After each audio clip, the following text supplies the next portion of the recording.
This is our new home, bro. Yes, Rasulullah. When Prophet Muhammad migrated to Medina, there were three major Jewish tribes in that area, Bani Qaynuqa, Bani Nadir, and Bani Qurayza. The original name of the city is Yathrib.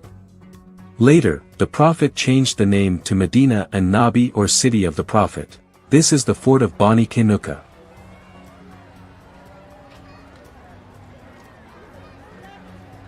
This is the fort of Bani Nadir.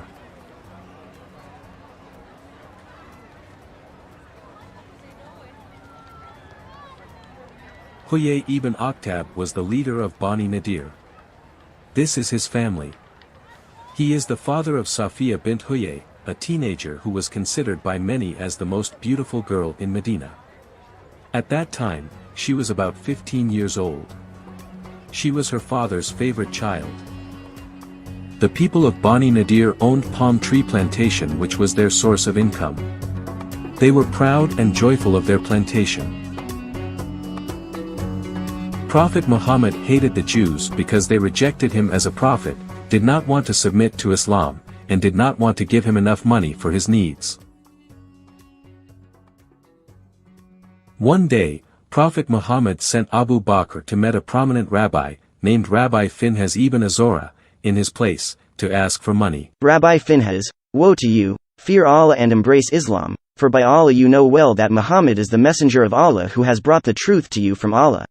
He is mentioned in your Torah, so believe and accept the truth, and lend Allah a goodly loan, so that he may multiply it for him manifold. But actually, Muhammad was never mentioned in the Torah, and Rabbi Finhas knew that he dealt with extortionists who use God's name to justify their purpose.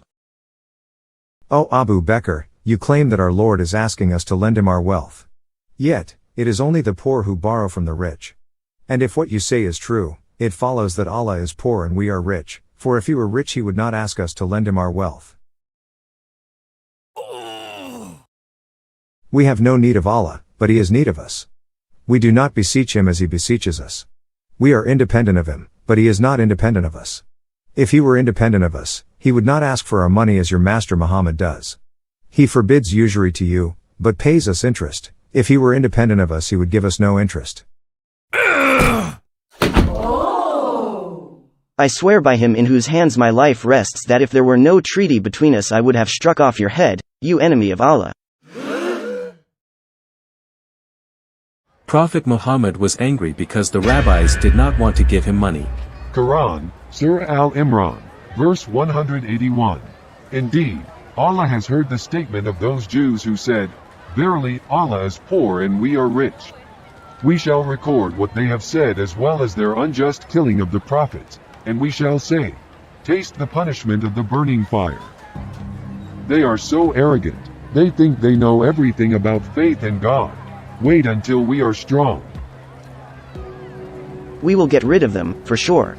For Prophet Muhammad, everybody who did not support him financially was considered as the evil enemy of Allah. Even his God, Allah, asks people to give him a loan with promises that he would return double or more in heaven.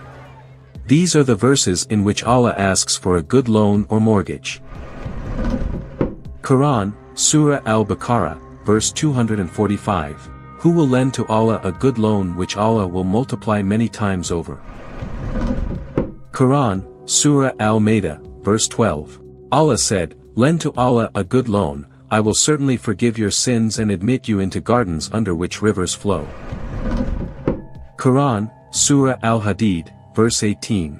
Indeed, those men and women who give in charity and lend to Allah a good loan will have it multiplied for them. Quran, Surah At-Tagabun, verse 17. If you lend to Allah a good loan, he will multiply it for you and forgive you.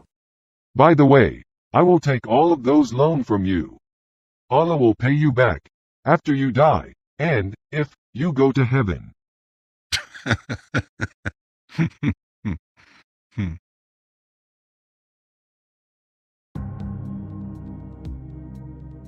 When Muhammad understood that he could not take advantage of the Jews, he ordered his Muslim army to fight against them and seize their wealth.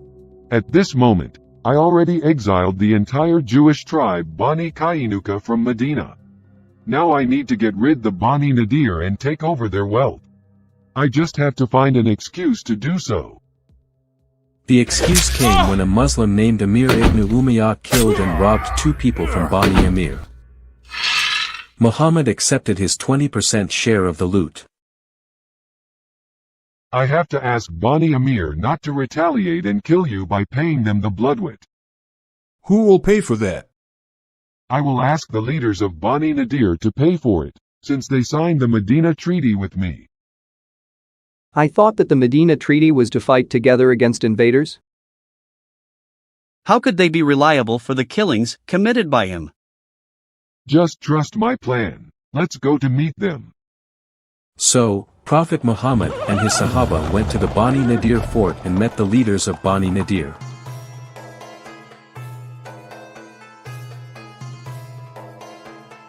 Huyay, I want you to pay the bloodwit to the people of Bani Amir so that they won't kill my Muslim friend, Amir ibn Umayyah. So he killed 2 people of Bani Amir, and you want us to pay the bloodwit to save him? Yes.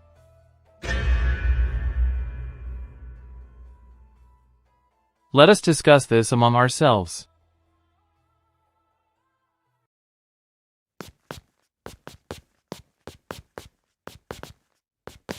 Look, if we don't pay, he would definitely attack us. Yes, just like what he did to our fellow Jewish friend, Bani Kanuka. Let's just pay him for the sake of our lives. They all came back to meet Muhammad. Okay, we will pay for the bloodwit. We need to collect the money first. Just wait here.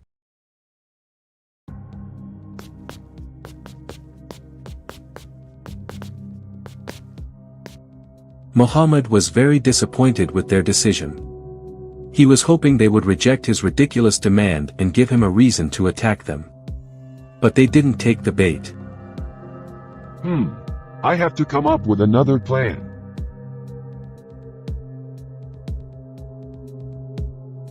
Just sit here, don't go away. I'll be back.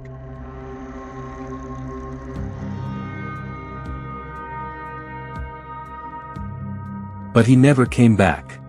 The Jews came with the money. Where is Muhammad? I don't know. He said he would come back, but he didn't. We have to leave to find him now.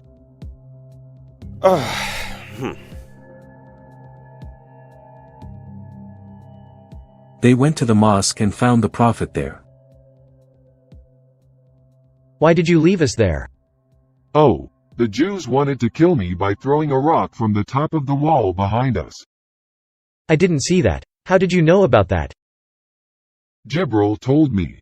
Whoa!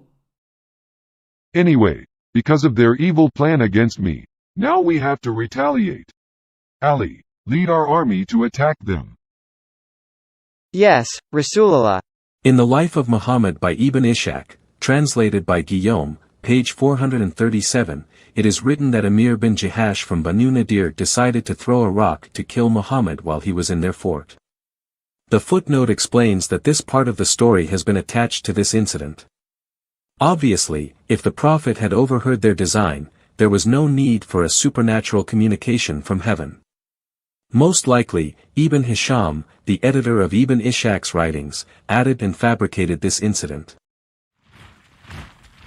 The Muslim army marched to the fort of Bani Nadir with the intention to attack and conquer them.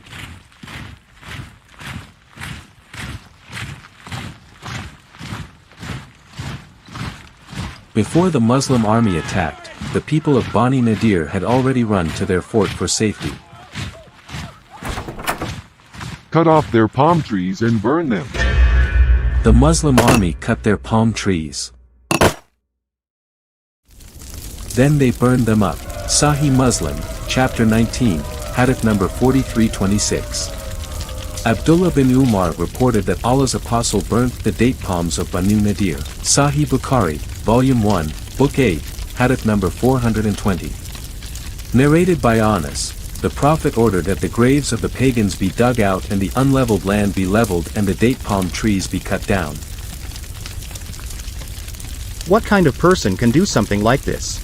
He is a psychopath. Allah allows me to do that so they will surrender faster. Quran, Surah Al-Hasr, verse 4. This is because they defied Allah and His Messenger. And whoever defies Allah, then Allah is truly severe in punishment. After the Muslim army sieged them for 15 days, the people of Bani Nadir surrendered. Muhammad ordered them to leave Medina. He took all of their possessions for himself. I took all of their wealth because this is fayi, a gift from Allah for me. My army didn't have to do anything because the Jews surrendered everything to me. Quran Surah Al-Hashr, verse 6. As for the gains Allah has turned over to His Messenger from them, you did not even spur on any horse or camel for such gains. But Allah gives authority to His messengers over whoever He wills. For Allah is most capable of everything. Our ancestors built Yathrib 1,000 years ago. Muhammad was just a newcomer. Although we didn't get along, we never tried to get rid of him. After he got a lot of followers, he exiled us from our land, burnt down our plantation, our livelihood. We had no choice but to leave. The Bani Nadir took refuge in Khaybar, a Jewish fortress 160 kilometers to the north of Medina. That is how Safiya ended up in Khaybar. Actually, after all the hardships that my family and my people had to endure, the real tragedy of my life has just begun. See you in the next episode.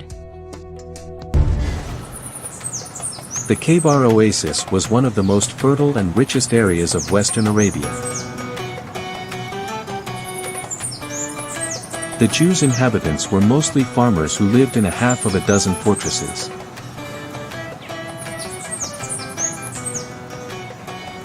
Because of their fertile land and ability to process the desert land into fruitful ground, the Khaybar Jews enjoyed higher living standard than most people in the neighboring areas.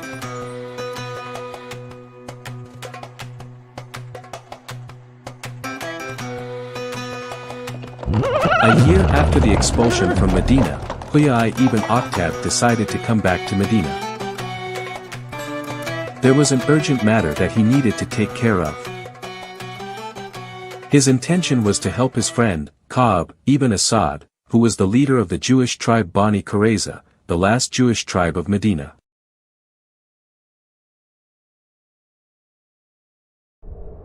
At that time, Prophet Muhammad and his Muslim army were at war with the people of Bani Qurayza.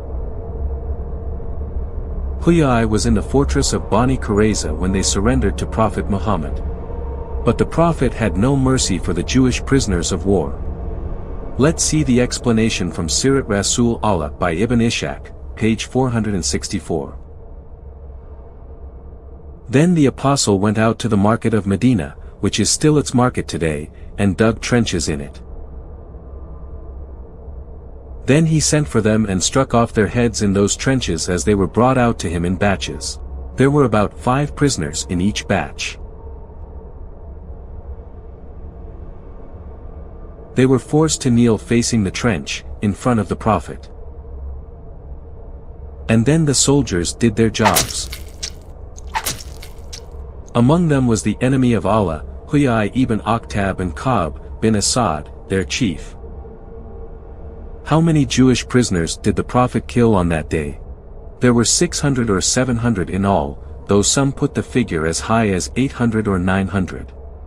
This went on until the apostle made an end of them. 2 years after Prophet Muhammad expelled and massacred the Jews from Medina, he decided to attack the Jews of Khaybar. What is the reason of the attack? Here is the explanation from Tabari, volume 8, page 117. The Banu Sam, who were a part of Aslam, came to the Messenger of God and said, Rasulullah, by God we have been struck by drought and possess nothing. But they found that the Messenger of God had nothing to give them. So, the Prophet said, O God, Thou knowest their condition, that they have no strength, and that I have nothing to give them. Open to them for conquest the greatest of the fortress of Khaybar, the one most abounding in food and fat meat. You have to rob the Jews so that you can eat? Well, yeah, why not? Allah already promised me victory and plenty of loots for me in Quran, Surah Al-Fatah, verse 20. Allah has promised you believers abundant spoils, which you will gain, so he hastened this truce for you. And he has held people's hands back from harming you, so it may be a sign for the believers, and so he may guide you along the straight path. The next morning, God opened the fortress of Al-Sab bin Muad for them to conquer. There was no fortress in Khaybar more abounding in food and fat meat than it. So, the reason for the Prophet to attack was mainly to rob other people's property.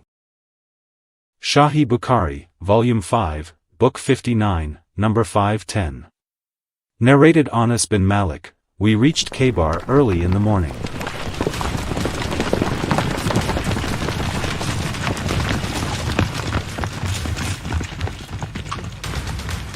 And the inhabitants of Khaybar came out carrying their spades. And when they saw the Prophet they said, That's Muhammad, by Allah. Run, Muhammad and his army. The Prophet said, Allahu Akbar. Khaybar is destroyed. Instead of bringing their warriors together into a single army to deal with the Muslim invaders, the Jews chose to hide into their separate fortresses, while hoping to outlast the attack. This defensive strategy did not last long, as Muhammad ended up taking their fortresses one by one in a short time. Prophet Muhammad used the catapult seized from the fort of Marhab to destroy other fortress walls.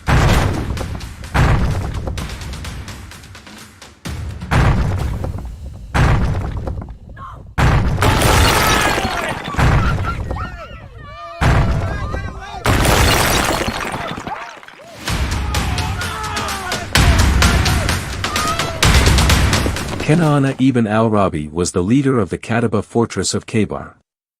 Most of the people in the Kataba region were the Bani Nadir Jews from Medina.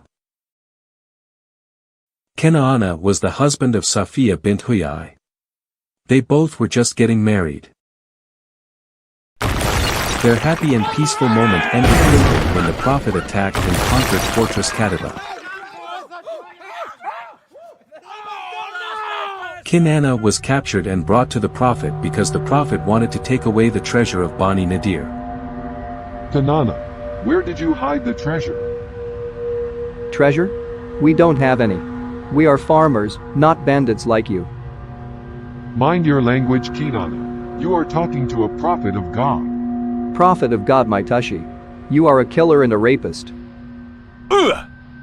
Zubair, torture him and make him talk. Yes, Rasulallah. Zubair collected some dry wood and lighted a fire on Kinana's chest and moved it around with a rod to give him maximum pain.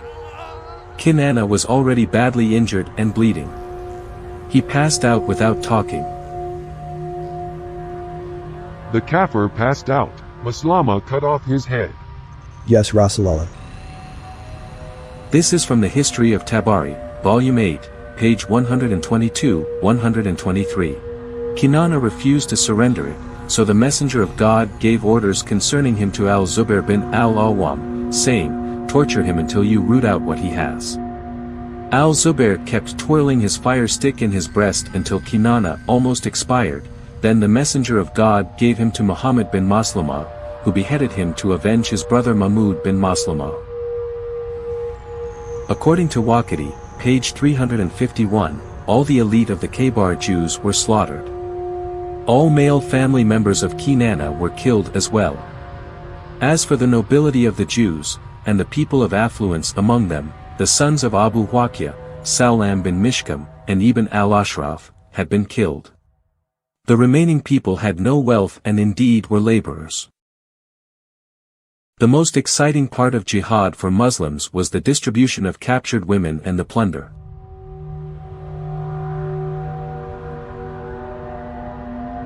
The Prophet made the first inspection to choose the best ones for himself. Sahih Bukhari, number 335. The Prophet said, the booty has been made halal, lawful, for me yet it was not lawful for anyone else before me.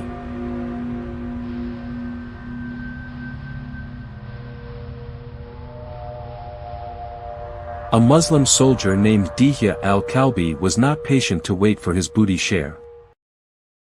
Ya Rasulallah, give me a slave girl from the captives.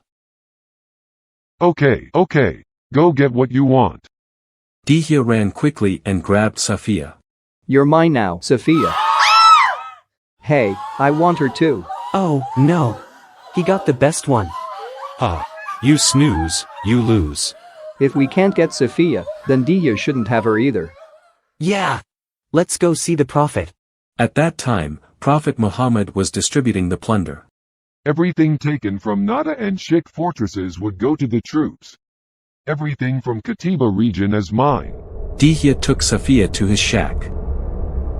Safiya, I already know you since you were in Medina. I always want you for myself. Now, Allah granted my wish.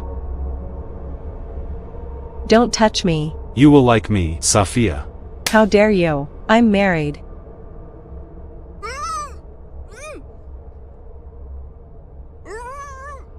O Rasulullah. You gave Sophia bint Huyay to Dihya. She is the chief mistress of the tribes Kariza and Nadir. She befits none but you. Sahih Muslim, Book 8, number 3329.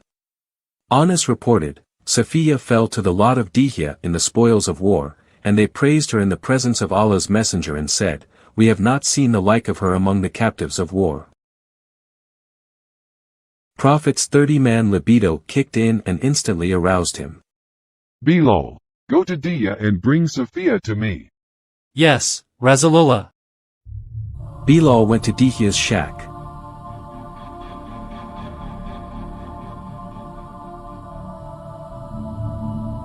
Hey, I'm busy right now. Just leave.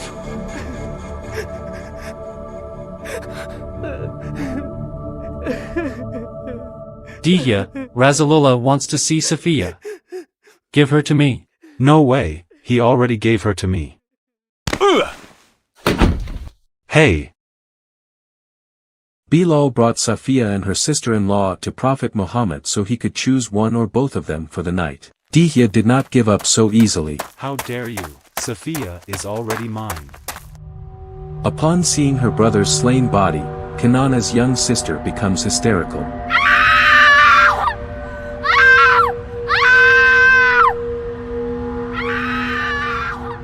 The mercy of Allah was annoyed and said, Take this she-devil away from me. That she-devil's offense was to cry out upon seeing her brothers and family's corpses. Have you no compassion, Bilal, when you brought these two women past their dead husband and brother? Oh, Rasulullah, I did not think that you would hate that. I wanted her to see the destruction of her people. Safiya was presented to the Prophet.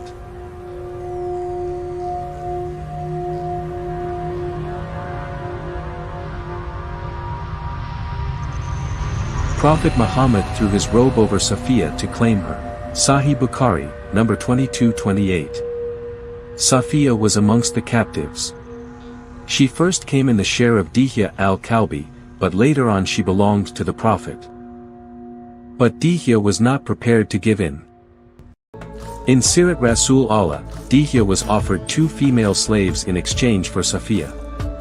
But in Sahih Muslim, he got 7 slaves. How come from 2 slaves ending up to 7 slaves? There must be a tough negotiation between Dihya and the Prophet. Rasulullah, that is not fair at all. You had given Safiya to me. I changed my mind. I will give you 2 of Safiya's young cousins in her place. You will love them. They are both pretty and fresh. You can have great fun tonight. Rasulullah, I don't enjoy those girls. You can keep them, just return Safiya to me. Dia, don't be a pest. I will sweeten the pot and throw in these young men. You can have great moment tonight, with all 5 of them. I don't like them either. Please kindly return my Safiya. What about 2 more women? Just take these 7 slaves, 7 heads in all. Okay? Rasulullah, I have enough slaves from the last jihad. I just need Safiya. Dia, you stubborn mule. Just take what I offered before I change my mind and have your private part removed instead. Dihya knew the Prophet meant what he said. He took the 7 slaves and left in a hurry.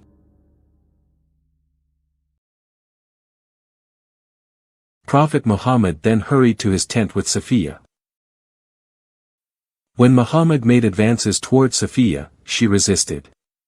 How could she submit to a man who had just killed her near and dear ones just a few hours back? What is your problem, Sophia? I don't like those who kill innocent men and assault their women. What are you talking about? It was not us, but Allah who killed them by our hands. Here is the verse, Quran, Surah Al-Anfal, verse 17. It is not ye who slew them, it was Allah. Besides, kuffar are never innocents, they are fair games for us. Once we kill them, we are allowed sex with their wives and daughters. This is according to Quran, Surah An-Nisa, verse 3 and 24, Surah Al-Mu'minun, verse 6, Surah Al-Ahzab, verse 50, Surah Al-Ma'arij, verse 30. So stop this nonsense and let me have you. I don't have time to waste. If you resist, I will give you back to Dia and bring in other girls. Safiya realized resistance was futile. At that time, the Prophet was about 59 years old, while Safiya was only 17. I'll be assaulted anyway, either by the Prophet or another Muslim. At least the Prophet had a regular supply of slave girls from his 20% cut of booty and many resident wives. I will be hit less for sex less often. With a regular Muslim, I would be harmed day and night, then sold in a slave market to the highest bidder.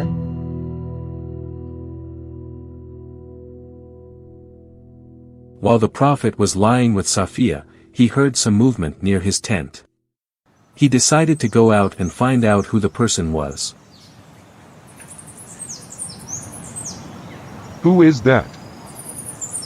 It's me, Abu Ayyub, ya Rasulullah. What are you doing around my tent? I was afraid for you with this young lady. You had killed her father, her husband and many of her relatives, and until recently she was an unbeliever.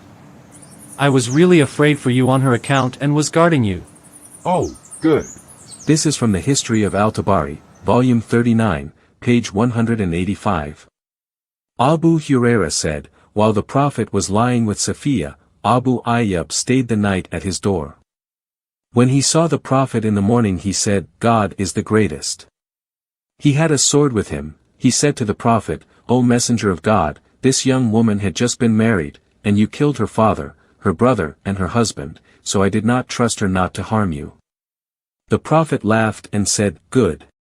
This honest information explained that Prophet Muhammad and his followers did not have any problem whatsoever with killing people in the morning and raping their women and children at night. Well, yeah, as long as those things don't happen to me and my family. Yet, he claimed to be the best moral example for mankind in Quran, Surah Al-Ahzab, verse 21. Indeed, in the Messenger of Allah you have an excellent example for whoever has hope in Allah in the last day, and remembers Allah often. So, what is an excellent example in Islam is not about what is good or bad based on universal values, but what Prophet Muhammad liked and disliked. For instance, raping, killing, looting are super bad according to universal values. But for Prophet Muhammad, they are not always bad. Look, I have been ordered by Allah to fight the people till they say, none has the right to be worshipped but Allah. And if they say so, pray like our prayers, face our Qibla, and slaughter as we slaughter, then their blood and property will be sacred to us, and we will not interfere with them, except legally, and their reckoning will be with Allah. According to Bukhari, the Prophet enjoyed Safiya for 3 days.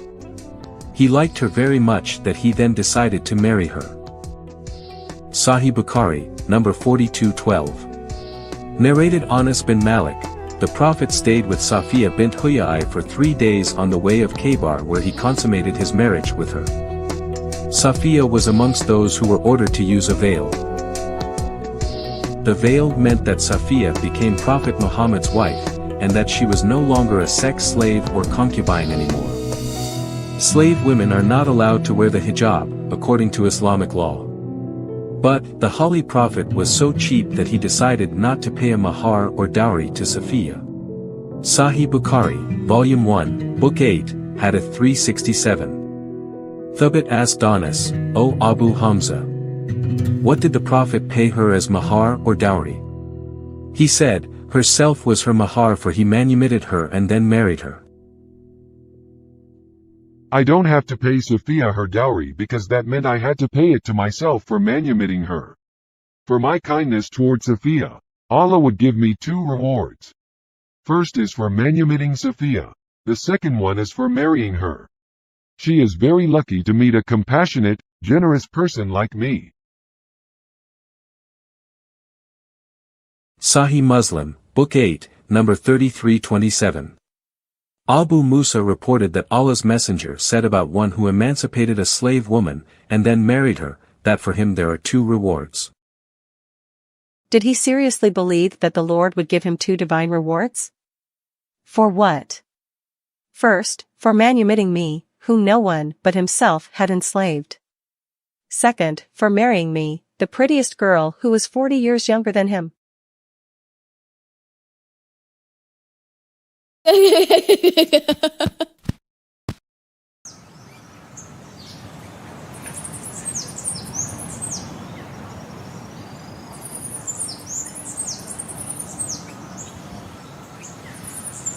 Prophet Muhammad intended to force the Jewish Khaybar into exile.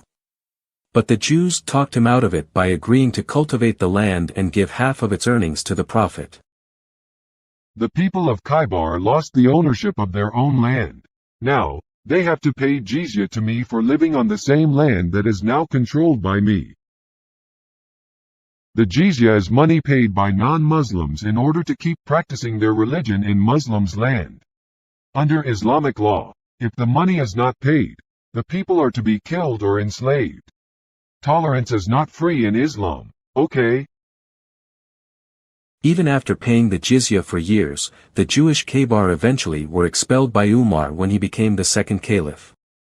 The following story is from Ahmad, volume 6, page 337, cited in Muhammad. One day, Prophet Muhammad went to do Hajj. He brought 2 of his wives, Zainab bint Jahsh and Safiya bint Huyay. On the way, my camel knelt down for it was the weakest among all the other camels. And so I wept. The Prophet came to me. Oh, Sophia, please don't cry. Let me ask Zainab for help. The Prophet went to meet Zainab. The camel of Sophia has fallen sick. What about giving her one of your camels? What? No way. Never should I give it to such a Jewish woman. The Prophet became angry with her and he did not approach her for 2 months. Don't cry, Sophia. I give you another camel. The Prophet came to me and wiped away my tears with his dress and hands. The more he asked me not to weep, the more I went on weeping. Sophia was captured and had to live among the very people who killed her loved ones. She had nowhere to go and no one to turn for solace. She was despised by everyone around her. The only one who showed affection to her was the very man who killed her father and husband.